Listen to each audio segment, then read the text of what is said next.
Kaya po, alam niyo mga pastors, isa ko sa dapat nating matutunan kung paano tayo mag-ingat sa katawan natin. Kasi minsan mga pastor, namumuna sa kawalang disiplina. Kaya nasabi ko diba sa fellowship natin, minsan mga pastor nakakahiya na po eh. Pag tumayo tayo sa pulpito, dalawa na pulpito. Pulpito to.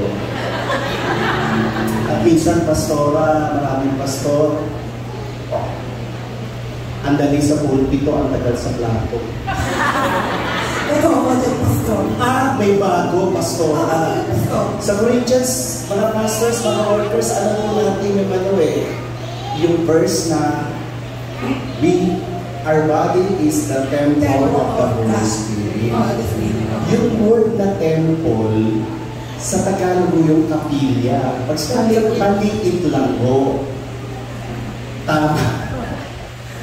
Mga pastors ha, temple lang dapat. Our body is what? Temple. Again, temple, not cathedral. Yung templo, maliit lang. Yung cathedral, malaki.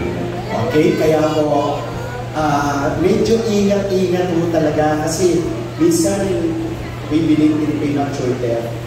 Kaya kung tayo napapadali, kagagawa din natin.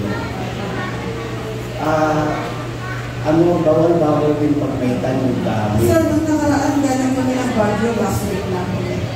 Isa po sa tinuro sa amin yung self-care. Yes. Self-care and discipline sa life po ng mga pastors. Okay po. Kaya napakaganda na marunong po tayo mag-self-care para tumagal po sa mga. Hindi ko sinasabing tumulan kayo sa akin na magtutumanis na po ako kumakain kami. Rice is life. Kaya napansin nyo, hindi ako tumatagal kanina habang kumakain kasi nadinig kita ko. Pero dinidisiplina ko galing. Kasi alam ko, marami pa tayo pwedeng magawa pag naging health conscious tayo. Pastor, biyaya mo sa Pastor Felix sa mag-jogging. Yes. Di na siya, galing mo mag-motivate. Araw-araw nag-jogging siya. Anong nangyari? Ay, di na siya kumakain ng kanin. Hindi na rin siya kumakain ng kanin. Oo, totoo yun Pastor, hindi na siya kumakain ng kanin. Tingnan mo. Palata na. So yun po, at ngayon, pastora, nako, pinaulanan tayo ng Diyos. And you know what is written in the Bible? Listen! Yes, amen.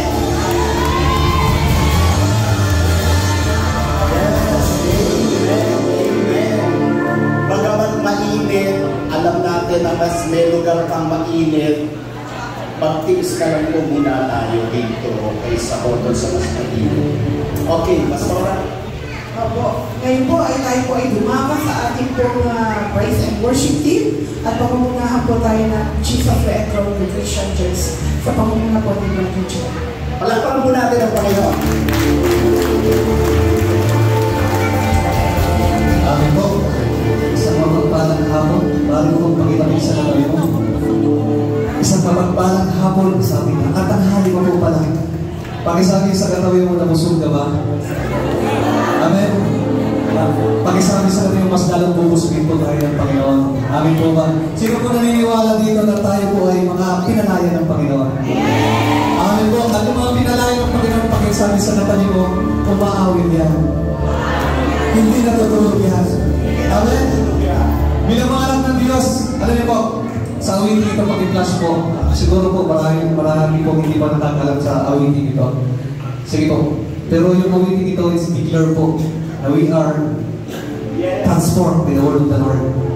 Kailangan po magkaroon mo ng kingdom transformation. Pag sabi sa katabi mo, you are the kingdom of transformation. We are the church of fire. Namin po ba?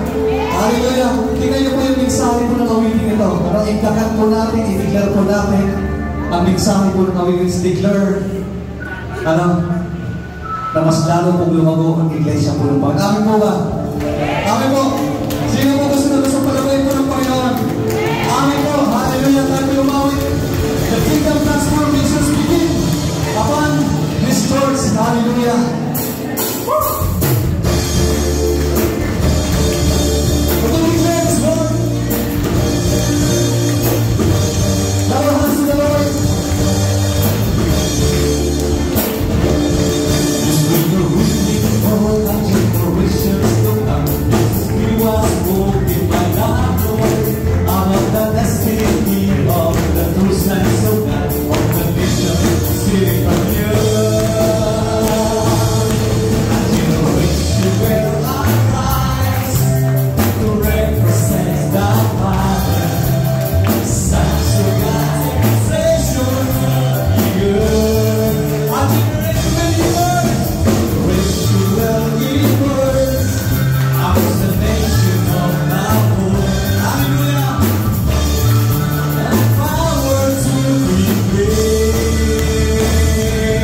generation arise and no other. Set by hope and by His word. Come on, rise up and execute. See back to what was lost. Speak of things, on His side, on you. Arise, shine, arise, shine the light of the Spirit.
The season of God, the season is here. Wow!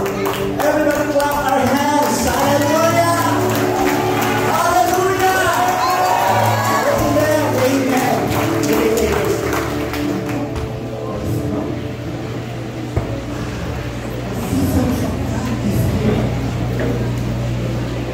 Nakaka-amaze po talaga yung ginagawa ng Panginoon sa panahon po natin. Talagang ibang klase daw ang Panginoon.